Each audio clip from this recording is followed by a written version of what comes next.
Today I'm going to be watching this video. It's called The Differences Between American and Norwegian High Schools. So I've watched a few videos before about how good the Norwegian education system is, rated as one of the best, if not the best in the world. So interested to see how high schools from Norway and America compare. You can tell me what you think about high school in Norway, the education system, what's good and what's bad about it in your opinion. Let's watch this. Hey guys, I have a kind of fun announcement to make, and that is that I'm gonna try to post twice a week from now. I really want that to work, and I really hope that will work. Kind of risky to say, but I'm really gonna try the hardest as I can to post twice a week on Thursdays and Sundays. So if you don't see a video one of those days, I'm sorry. But yeah, anyways, for today's video, I'm very excited about because I'm gonna talk about America again. Woo! If you did not know, I am a Norwegian girl. I've been growing up in Norway my whole life. Yay, fun. But this year, I have been an exchange student in Colorado in the US. Today, I'm gonna talk about the differences between the high school Similar system. weather in winter. It is like literally two different planets. I have some keywords here, a really long list. So there's a lot to go through. There's probably even more than I have written down, but if I talk too long, I'm probably gonna make a part 2. I have a really weird energy level in this video. I say I'm really excited, but I don't seem that excited, and it just really annoys me, so I'm sorry in advance. So yeah, I'm really excited, and without further ado, let's get started. So I thought I would start with like the basics stuff. High school in America starts in 9th grade and you graduate in 12th grade. In Norway, it goes from 11th grade to 13th grade. So that means we have one more year of school in Norway. But I do know in college in the US, you do 4 years for your bachelor, while in Norway, you only do 3. So maybe that is why. First year in college for Americans, you have to do like a lot of subjects, I think, like math and everything. In Norway, you do not. You like choose the major like right away, kind of. So I'll guess the first year of college for Americans are kind of the same as the last year of high school in Norway, but yeah, that's kind of weird. Also, the grades are divided differently. Yeah, that one is itself is quite different to what we have in the UK. Like in the UK, you have primary school, which is the age 5 to 12, then high school straight away 12 to 18. So you have like 6 years of high school, but it's just the two different schools you go to, and then you, for the first 2 years of high school, you do every subject. The next 2, then you choose 8 subjects, and that's what you kind of specialise in. Then the last 2 is when you do your higher education, or your like the higher levels. So you'll pick like maybe between 3 and 5 subjects per year for that. So yeah, tell me how that differs to Norway. The grades are divided differently because in the US, I think everyone born like after August and before August, 1 year is like one class. While in Norway, it's only the people born in the same year as you. So like I'm born in 2002, so I am in a grade with everyone who's born in 2002. Okay, and then probably one of the most like biggest differences that I really admire the American school system for is high school spirit. In the US, people are like proud of going to the school they go to and like wear school merch, have their school in their Instagram bio and stuff. In Norway, that is not really the case. I could never ever imagine like putting my school's name in my Instagram bio. That would be so weird, and I don't feel that like proud. Like I like my school, but it's not like I'm a proud part of my school. I just go there to like get an education. So yeah, but that was so fun in America. I think it creates like such a uniting and like friendly, open, just like a great environment, and you can just like feel the spirit going around the halls, and it's so fun. I really wish we had like some kind of that at least in Norway, but yeah. And school spirit kind of connects with like school sports. Yeah, tell me what you think about that as well. Like, I feel like it's the same in the UK as it is in Norway. Like, we are not really proud. It's not like we're not proud of our school, but it's just not a thing. We just go to school, just the same attitude. We're there to get an education. But yeah, when you watch like American movies and TV shows, you see how proud they are of their high school, the universities, all that sort of thing. They're like, it's really something that like a badge of honor for them. Like, why do you think that is not the case in Europe? Why do you think we just go for education rather than get too involved like that. And school spirit kind of connects with like school sports, because in America you attend a sport with your school. So there's like 3 semesters with different sports. If it is a big high school, there's like endless of sports. And sports are like also such like a social outlet. Another way that the school gets like even more united and together. And especially feeling the school spirit at like sports games is the craziest thing I have like ever experienced. It was so cool. Like to think that is happening at like all schools in the US, it's just crazy. Oh yeah, by the way, do you like my shirt? So like football games was usually on Friday nights, and people spend their Friday night like cheering their school up, even though they don't know anyone on the team. They just show up and show their school spirit, which is so fun. But like the difference is in Norway we don't have school sports at all, or clubs or anything. We don't like, you don't do stuff with your school. If you're playing a sport, you have to go to a club. Okay, and then we can talk about subjects. Yeah, so with sports, like we do have sports in school in the UK, like we have football, some schools have like rugby and all that sort of thing, but you'll play the football match, no one goes to watch it. There'll be like 3 people there. There'll be the coaches, and then maybe someone's parents might have came to watch, but probably not usually. Yeah, Americans, like, I don't know how they get people to do that, like to give up. I mean, on a Friday night in Scotland, most school kids over the age of 14 are down at a park drinking alcohol, man. Never mind going to watch anything to do with school. I can never imagine that. Yeah, again, why do you think we don't have that in Europe? Or do they have anything similar in Norway?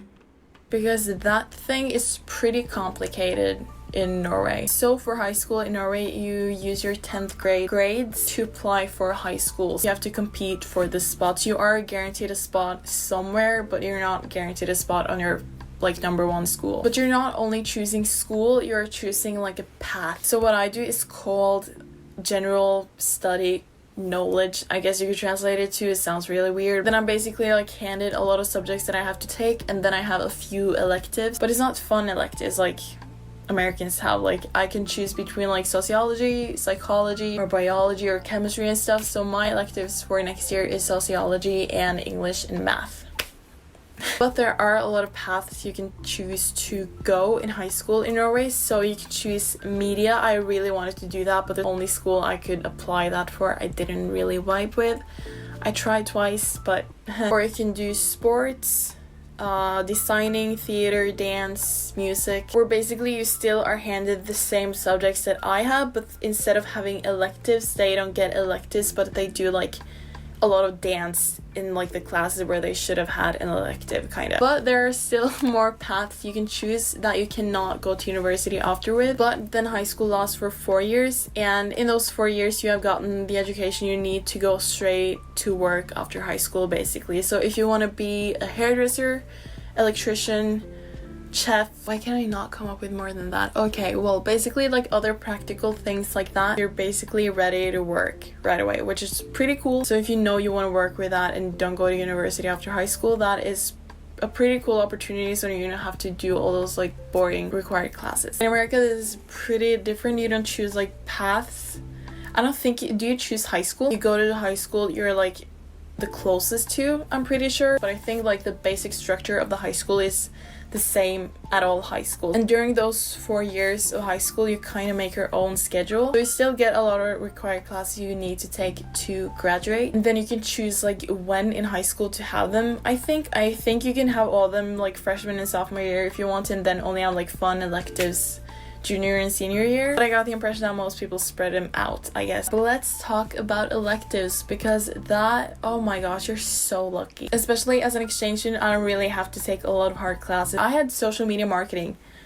What the heck? So instead at my school, choosing between like sociology and psychology, you can choose between pottery or photography or videography or making jewelry. So there's definitely pros and cons with both the systems. For my part, I would definitely way more prefer the American system, but I still like see if you want to be an electrician, I feel like that is easier to do in Norway, so you don't have to do all that work for all the required classes that you will not need for like going to university or for your job at all. Me personally, because I'm going to university anyways, I would much rather want like TV production as an elective instead of English, you know.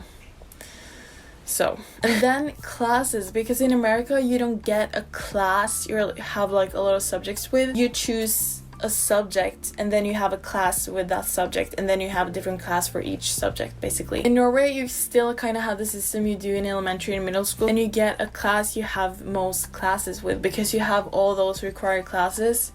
So you basically just take them as one class. Again, definitely pros and cons with both. In Norway, you really get to know the people in your class and you get more comfortable, I guess. While in America, you have a class for each subject. You meet a lot of new people. Maybe you don't get as close. I don't know. I didn't really get close with a lot of people. So yeah, I think I have like all subjects except for math with one class. That's probably gonna change next year because there are more electives. But yeah, I have only one class and I don't really meet a lot of people outside of that class. Also, what really... Yeah, that's quite different from the UK. The UK is somewhere probably in between, or Scotland is at least. It's like the first year of high school, you're in the same class with everybody that's in your class. You all go to the same English class, the same maths class and so on. But after that, at the end of that year, you all do like tests for every class, and then the second year, everybody gets put into like each class has 9 levels, so the smartest people to the not so smart people, and then you go into a class for each subject based on your ability or your level, so you're all in the same level learning the same thing. So I guess it's quite different in a way to both of those systems. Really surprised me in America is that one class has like people from all different grades. I remember the first like week or something, I was like, why the heck am I in class with a freshman? I'm a senior. I don't want to be the freshman. But apparently that is just how it is because you have all those classes you need to take. People take those whenever they want, basically like whatever year they want. That also creates just like a way more friendly and uniting environment between all grades, not just like one grade, you know? Because in Norway, you can only take some classes when you're in 11th grade or 12th grade. So like science, basic science, you have in 11th grade with your class. You don't have people from like other grades. And in 12th grade, if I do sociology, I do sociology 1. And then in 13th year, I could do sociology 2. So subjects are expected to be done at one grade, not like whatever grade you want. So that is also a difference, I guess. I guess like being friends with other grades is a little less weird in high school, but especially in like middle and elementary school, you're not friends with people from other grades. So that was very surprising when I got to America. Like freshmen joked with seniors. That would never ever happen. There's like a 3-year gap. That is so wrong. Anyways. Oh, okay. So the next kind of relates to the schedules and stuff, but in America, you have a schedule for a semester at a time, and you have that schedule every day, a whole semester. While in Norway, you have a weekly schedule. Like, I have Monday and Tuesday and Wednesday. Like, all the days are completely different from each other. And I think it says in the curriculum somewhere that you're supposed to have this many hours a week of math, English, science and stuff. So in America you have all the classes the same amount, but in Norway we don't have nearly as much PE as I do math. Here I probably prefer the Norwegian system because I didn't get bored because I had so fun classes in America, but you have the same schedule every day and that gets pretty boring. The days felt much longer, I felt like, especially at my first school, because then we had only 1 hour of each thing. I felt like you didn't get as much time and you just had so much stuff going on every day. While in Norway you have more variety. That also makes me start later for school sometimes or go home earlier, which is super super nice. So last year I started 9:45 twice a week. Isn't that nice? What the heck? Over to grades, and here I'm definitely more for the American grade system. In America it is A, B, C, D, F.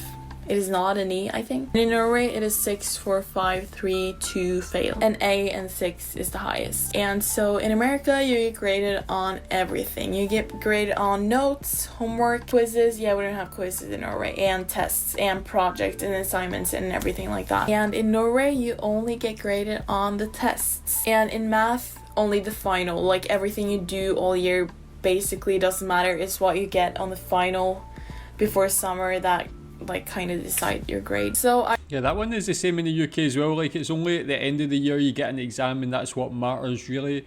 All the homework and that doesn't really have much of an effect.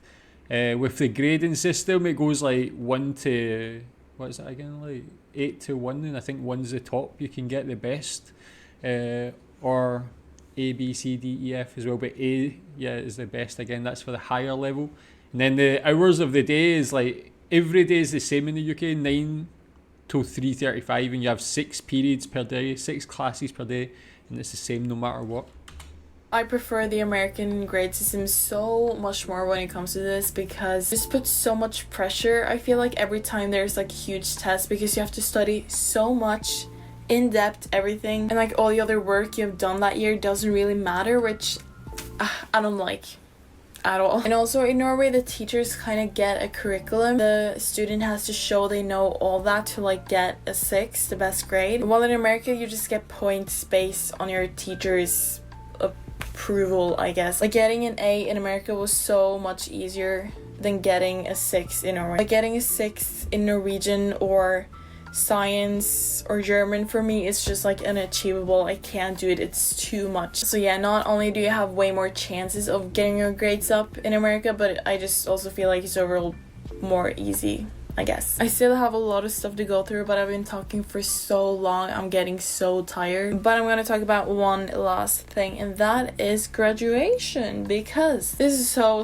different. In the USA, people have like a ceremony. I unfortunately couldn't take a part of this because I get sent home early. People have like a ceremony with the whole school, with parents and stuff, like a huge thing, and then your name get called, you go on stage, get your diploma, take a picture, tassel on the hat on the other side, throw your hats in the air, and just have a fun time. And in Norway, we have a graduation, but it's just like a really formal ceremony where you get your diploma, and that's it, kind of, I think. But to celebrate graduation, people party in a bus in blue or red overalls for a month before the exams are taken. Long story short, I could probably make an own video on this because it's so much, but it is called Russ or russefeiring. The last day before I left, I watched like one of those videos where teens react to the Norwegian graduation party thing with my host family, so I'm gonna link that video down below if you want to check it out. It was really fun. I'm gonna be a Russ next year, so maybe I'll do a video then. Yeah, I think that is gonna be it for today. Yeah, interesting to see the comparison. Yeah, like really, like a lot of differences. Could be seen as good and could be seen as bad. I guess it depends on the person as well, like what they want out of school. So, yeah, tell me if that's relatable to you going to school in Norway. Is there anything that was different for you in Norwegian school? But yeah, I feel like it sounds like a good place to get an education. Thanks.